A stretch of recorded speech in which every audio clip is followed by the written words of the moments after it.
La historia de Bill. La fiebre de la guerra era alta en el pueblecito de Nueva Inglaterra, al que fuimos destinados los jóvenes oficiales de Plattsburgh. Nos sentimos muy halagados cuando los primeros ciudadanos nos llevaban a sus casas y nos trataban como héroes. Allí estaban el amor, los aplausos y la guerra. Momentos sublimes con intervalos de júbilo. Por fin estaba yo viviendo la vida y en medio de esa conmoción descubrí el licor. Al descubrirlo, olvidé las serias advertencias y los prejuicios de mi familia respecto a la bebida. Llegó el momento en que nos embarcamos para Europa. Entonces me sentí muy solo y nuevamente recurrí al alcohol. Desembarcamos en Inglaterra. Visité la catedral de Winchester.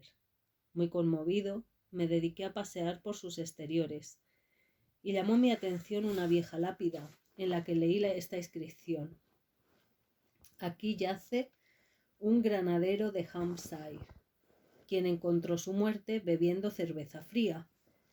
Un buen soldado nunca es olvidado, sea que muera por mosquete o por jarra de cerveza. Amenazadora advertencia a la que no hice caso. Veterano de guerra en el extranjero a la edad de 22 años, regresé a mi hogar.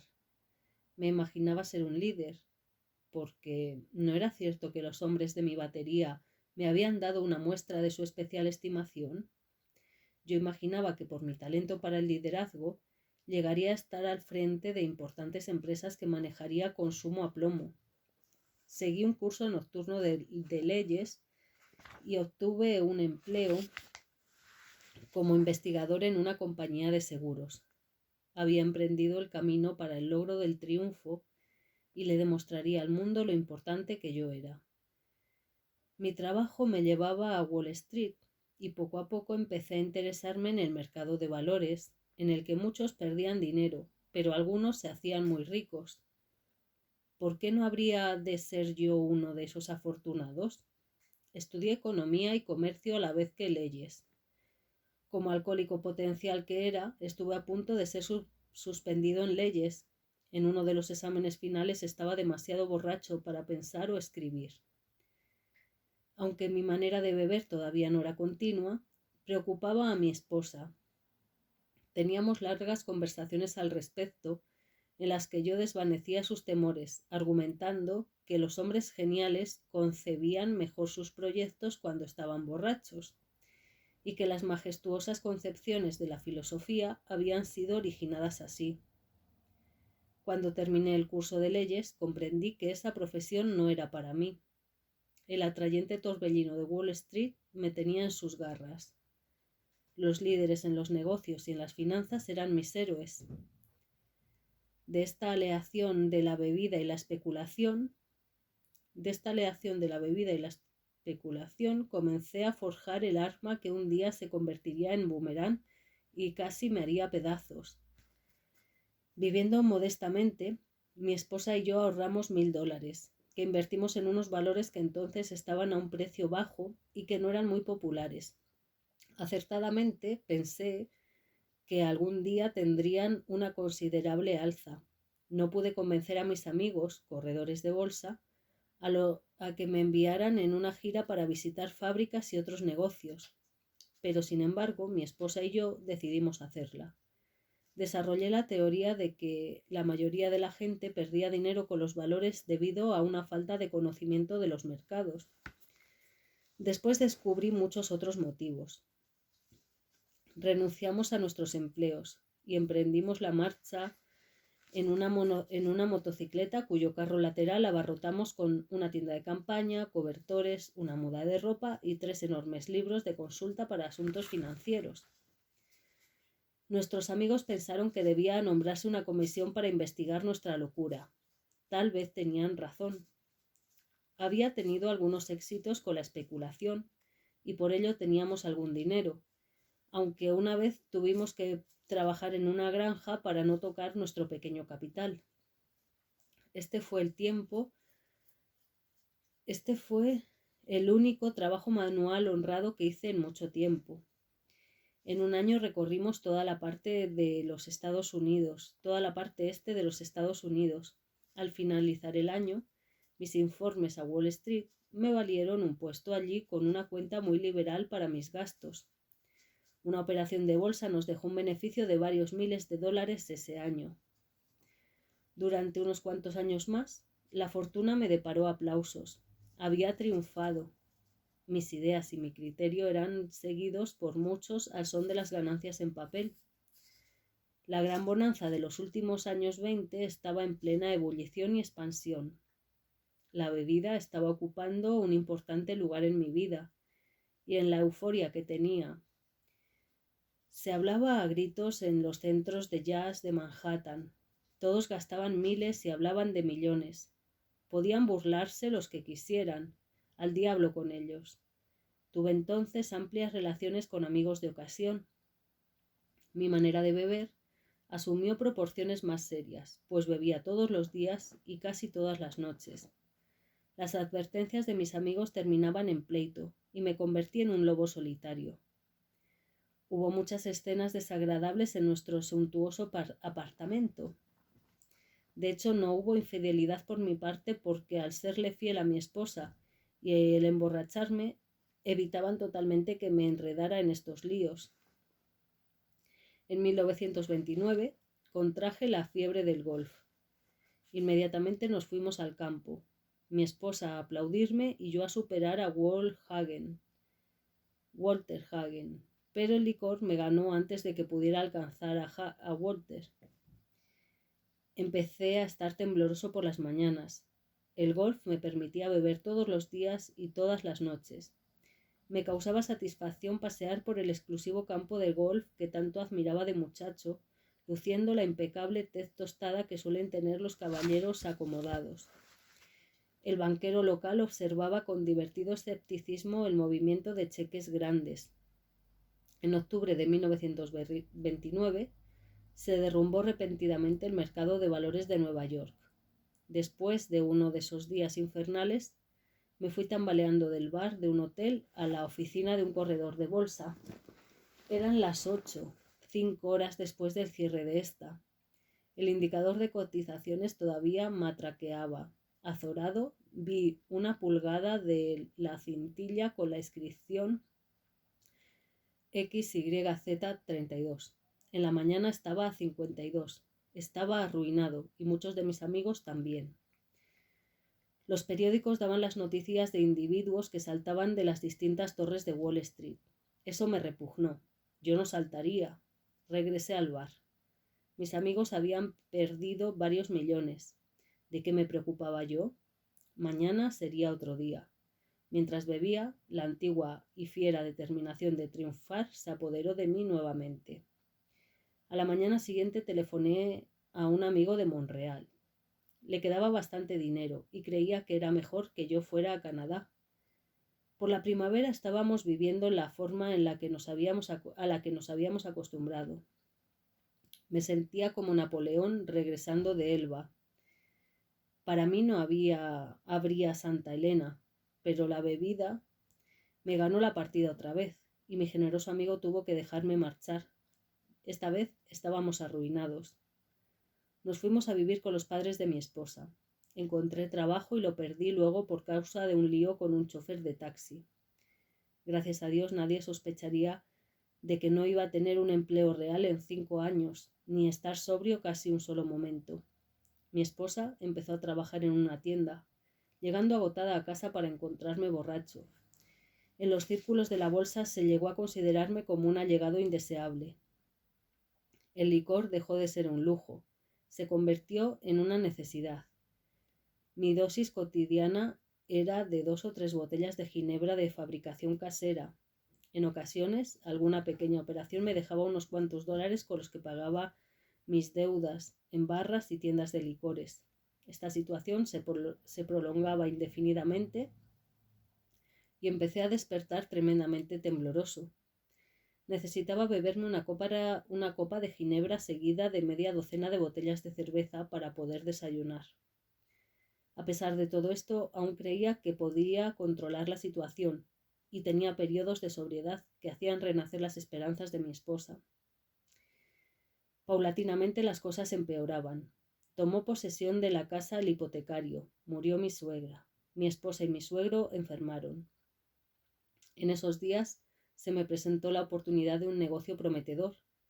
Las acciones estaban en un punto bajo, en 1932, y en alguna forma yo había integrado un grupo de compradores. Mi participación en las utilidades sería ventajosa, pero entonces emprendí una borrachera tremenda y esa oportunidad se esfumó. Desperté. Eso no podía seguir así. Me di cuenta de que no podía tomarme ni una copa. Dejaría de beber para siempre. Anteriormente había hecho muchas promesas, pero esta vez había seriedad en mi actitud.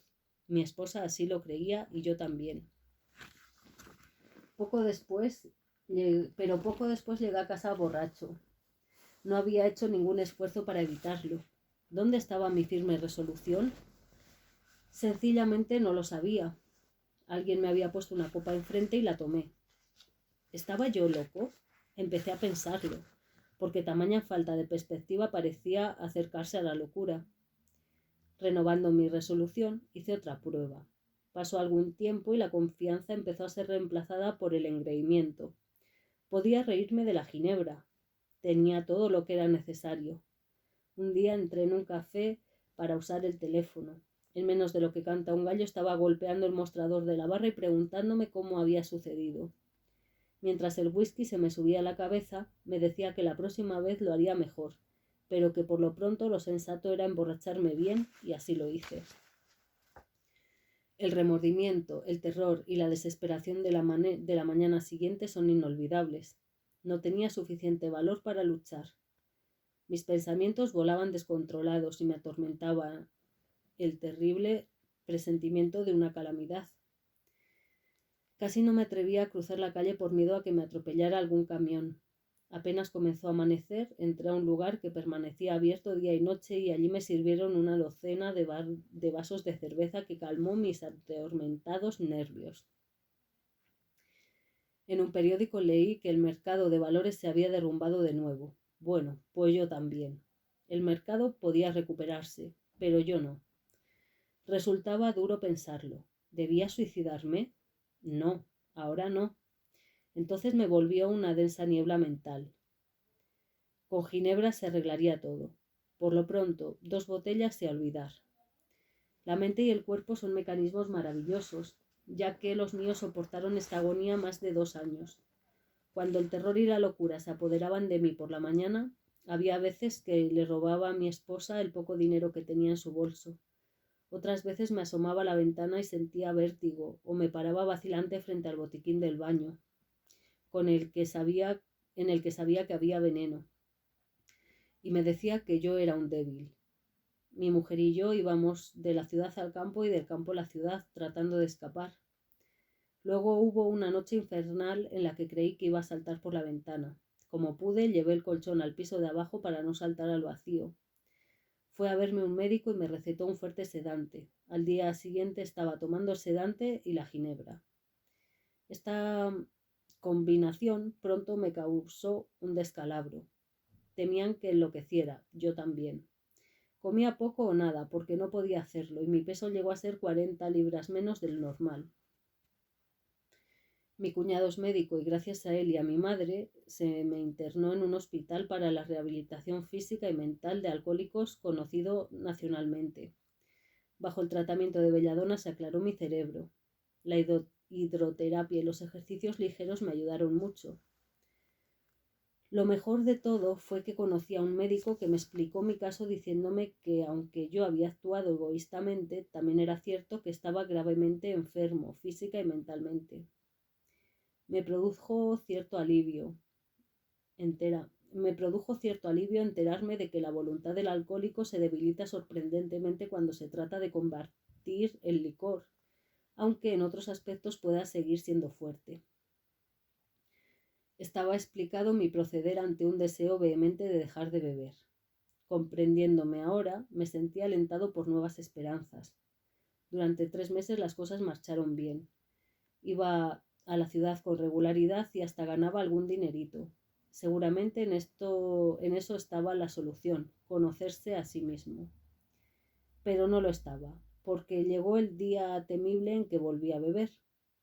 La trayectoria de mi decaimiento físico y moral descendió como la curva que describe el esquiador en un salto de altura. Después de algún tiempo regresé al hospital. Parecía que aquello era el fin, la caída del telón. Mi esposa, fatigada y desesperada, recibió el informe de que en un año todo acabaría con una falla del corazón, delirium tremens o tal vez un reblandecimiento cerebral. Pronto tendrían que llevarme a un manicomio o a una funeraria. No tenían que decírmelo. Lo sabía y casi acogía con regocijo la idea. Fue un golpe devastador para mi orgullo. Yo, que tenía un concepto tan bueno de mí mismo, de mis aptitudes, de mi capacidad para vencer obstáculos, estaba por fin acorralado. Ahora me sumiría en la oscuridad, uniéndome al interminable desfile de borrachines que me precedían. A pesar de todo, habíamos sido muy felices mi esposa y yo. ¿Qué no hubiera dado yo para reparar los daños?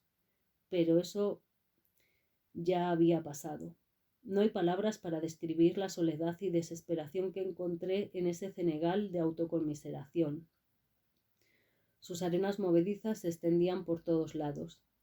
No pude más. Estaba hundido. El alcohol era mi amo.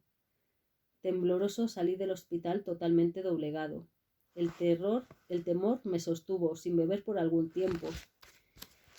Pero volvió la locura insidiosa de la primera copa. Y el día del armisticio de 1934 volvía a empezar.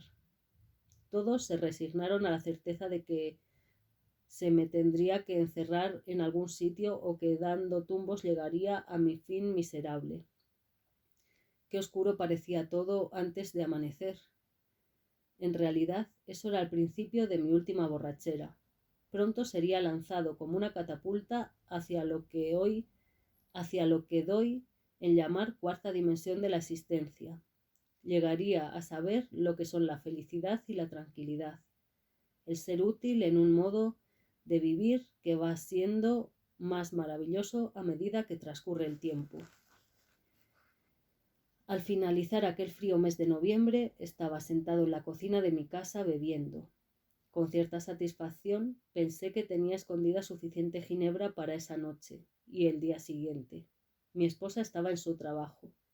Dudé de si me atrevería a esconder una botella cerca de la cabecera de la cama. La necesitaría antes del amanecer. Mis cavilaciones fueron interrumpidas por el timbre del teléfono. La alegre voz de un antiguo compañero del colegio me preguntaba si podía ir a verme. Estaba sobrio. No podía recordar ninguna ocasión anterior en la que mi amigo hubiese llegado a Nueva York en esas condiciones. Me quedé sorprendido, pues se decía que lo habían internado por demencia alcohólica. ¿Cómo habría logrado escapar? Sin preocuparme de su bienestar, solo pensé en revivir el espíritu de días pasados. Hubo una ocasión en que alquilamos un avión para completar la juerga. Su visita era un oasis en el desierto de la futilidad. La misma cosa, un oasis. Los bebedores son así. Se abrió la puerta y ahí estaba él, fresco, el cutis irradiante. Había algo en sus ojos. Era inexplicablemente diferente. ¿Qué era lo que le había sucedido? En la mesa le serví una copa. No la aceptó.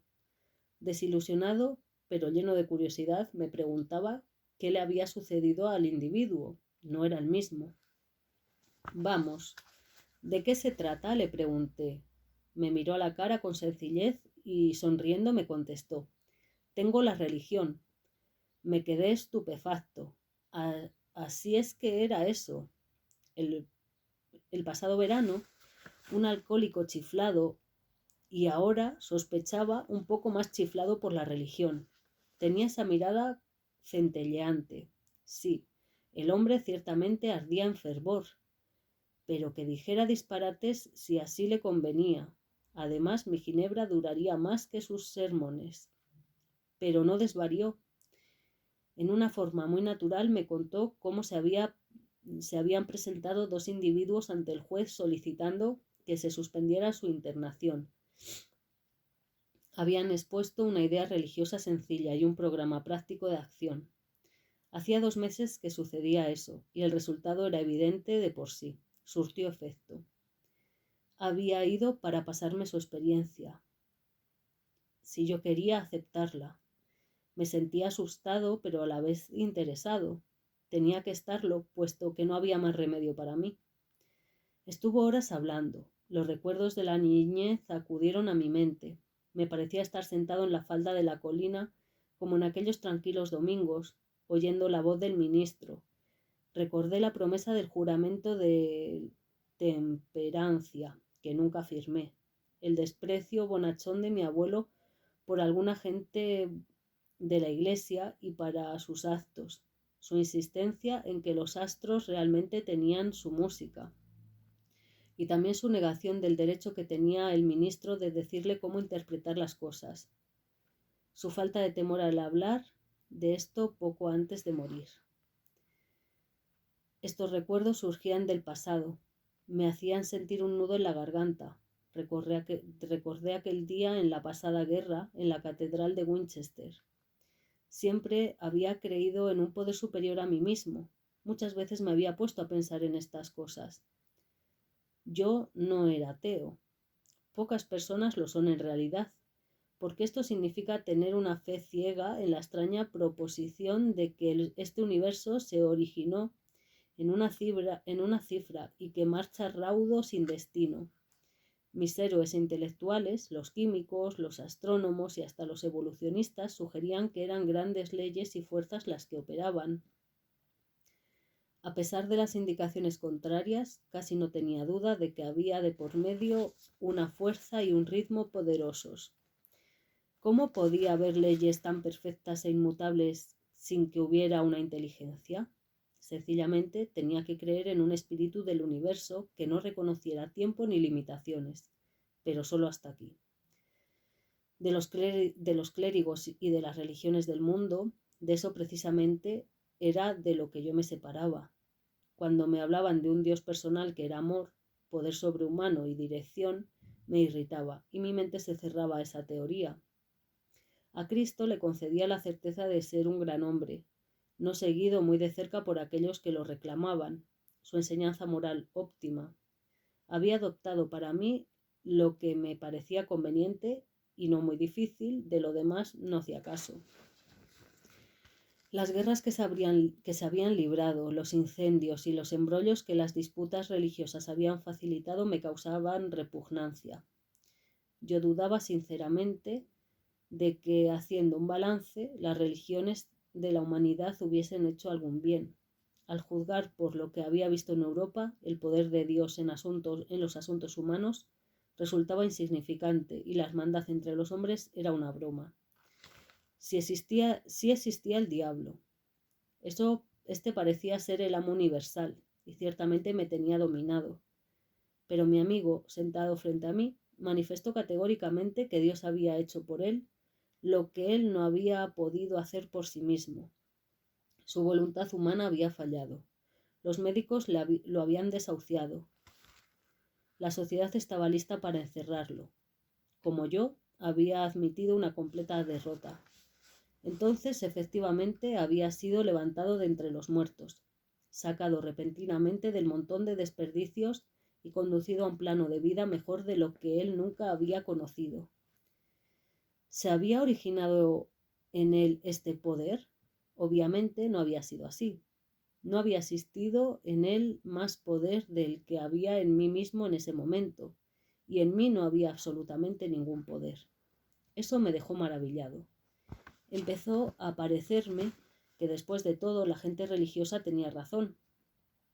Aquí estaba trabajando en un corazón humano algo que había hecho lo imposible. En esos mismos momentos revisé drásticamente mis ideas sobre los milagros. No importaba el triste pasado. Aquí estaba un milagro, sentado a la mesa frente a mí. En voz alta proclamaba las buenas nuevas. Me di cuenta de que mi amigo había experimentado algo más que una simple reorganización interior. Estaba sobre una base diferente. Sus raíces habían agarrado una nueva tierra. A pesar del ejemplo viviente de mi amigo, todavía quedaban en mí los vestigios de mi viejo prejuicio. La palabra Dios todavía despertaba en mí cierta antipatía, y este sentimiento se intensificaba cuando hablaba de que podía haber un Dios y que para mí fuese personal. Esta idea no me agradaba.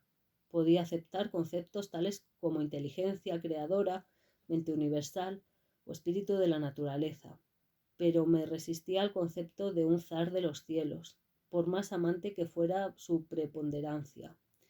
Desde entonces he hablado con decenas de personas que pensaban lo mismo. Mi amigo sugirió lo que entonces parecía una idea original. Me dijo: ¿por qué no escoges tu propio concepto de Dios? Esto me llegó muy hondo. Derritió la montaña de hielo intelectual a cuya sombra había vivido y tiritado muchos años. Por fin me daba la luz del sol. Solo se trataba de estar dispuesto a creer en un poder superior a mí mismo. Nada más se necesitaba de mí para empezar. Me di cuenta de que el crecimiento podía partir de este punto. Sobre una base de completa y buena voluntad, podría yo edificar lo que veía en mi amigo. ¿Quería tenerlo? Claro que sí, lo quería. Así me convencí de que Dios se preocupaba por nosotros, los humanos, cuando a Él lo queremos lo suficiente. Al final de mucho tiempo, vi, sentí y creí. La venda del orgullo y el prejuicio cayó de mis ojos. Un nuevo mundo estuvo a la vista. El verdadero significado de mi experiencia en la catedral se me hizo evidente de golpe. Por un breve instante había necesitado y querido a Dios. Había tenido una humilde voluntad de que estuviera conmigo y vino. Pero su presencia fue borrada por los clamores mundanos, más aún por los que bullían dentro de mí, y así había sido siempre. Qué ciego estaba yo. En el hospital me quitaron el alcohol por última vez. Se consideró indicado el tratamiento porque daba señales de delirium tremens. Allí me ofrecí humildemente a Dios, tal como lo concebía entonces, para que se hiciera en mí su voluntad.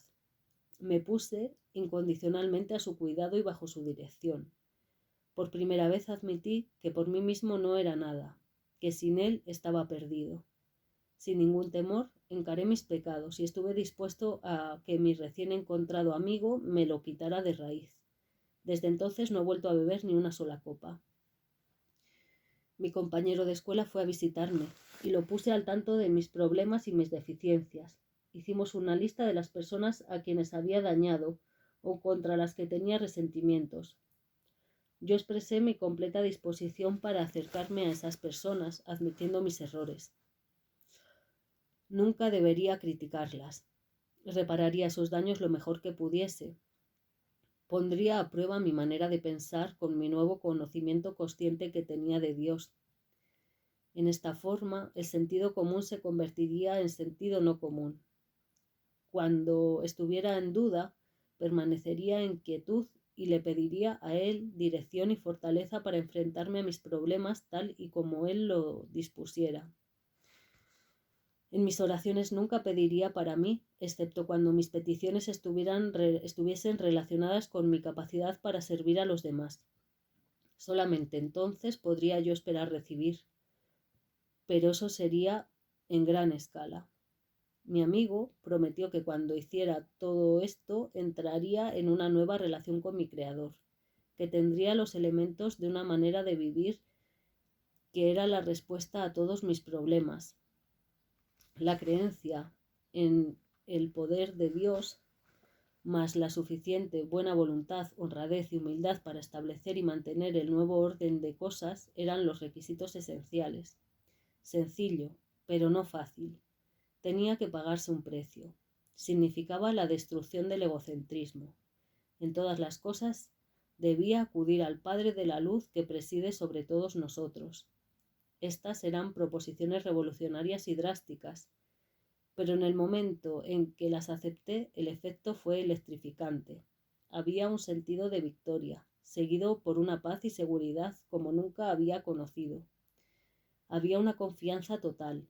Sentí que me levantaban, tal como si respirara plenitud en el aire puro de la cumbre de una montaña. Generalmente, Dios llega a la mayoría de los hombres gradualmente, pero el impacto en mí fue cabalmente súbito y profundo. Momentáneamente me alarmé y llamé a mi amigo el doctor para preguntarle si yo todavía estaba cuerdo. Escuchó sorprendido mientras yo hablaba. Finalmente movió la cabeza diciendo: «Le ha sucedido a usted algo que no comprendo, pero es mejor que se aferre a ello. Cualquier cosa es mejor de lo que tenía usted. Este buen doctor ve ahora muchos hombres que han tenido tales experiencias. Sabe que son reales». Mientras estuve en el hospital, me vino la idea de que había miles de alcohólicos desahuciados que estarían felices teniendo lo que yo tan gratuitamente se me había dado. Tal vez podría ayudar a algunos de ellos. Ellos, a su vez, podrían trabajar con otros. Mi amigo había hecho hincapié en la absoluta necesidad de demostrar estos principios en todos los actos de mi vida. Era particularmente imperioso trabajar con otros, tal como él lo había hecho conmigo. La fe sin obras es fe muerta, me dijo. Y cuán cierto es tratándose de alcohólicos. Porque si un alcohólico falla en perfeccionar y engrandecer su vida espiritual a través del trabajo y del sacrificio por otros, no podrá sobrellevar ciertas pruebas y decaimientos que vendrán más adelante. Si él no trabajaba, era seguro que volvería a beber, y si bebía seguramente moriría. La fe estaría muerta entonces. Tratándose de nosotros, es precisamente así. Mi esposa y yo nos entregamos con entusiasmo a la idea de ayudar a otros alcohólicos a resolver su problema. Afortunadamente fue así porque las personas con las que había tenido relaciones en los negocios permanecieron escépticas por más de un año, durante el cual pude conseguir poco trabajo. No estaba muy bien entonces. Me acosaban olas de autoconmiseración y de resentimiento. Esto a veces casi me llevaba a la bebida, pero pronto percibí que cuando todas las otras medidas me fallaban, el trabajo con otros alcohólicos salvaba el día. Estando desesperado, he ido muchas veces a mi viejo hospital. Al hablar con alguien de allí me sentía asombrosamente reanimado, parado sobre mis propios pies. Es un designio para vivir que obra cuando las cosas se ponen duras. Empezamos a hacer muchos amigos, y entre nosotros ha crecido una agrupación de la cual el ser parte es algo maravilloso. Sentimos la alegría de vivir aún bajo tensiones y dificultades. He visto a cientos de familias poner sus pies en el sendero, entrar por el camino.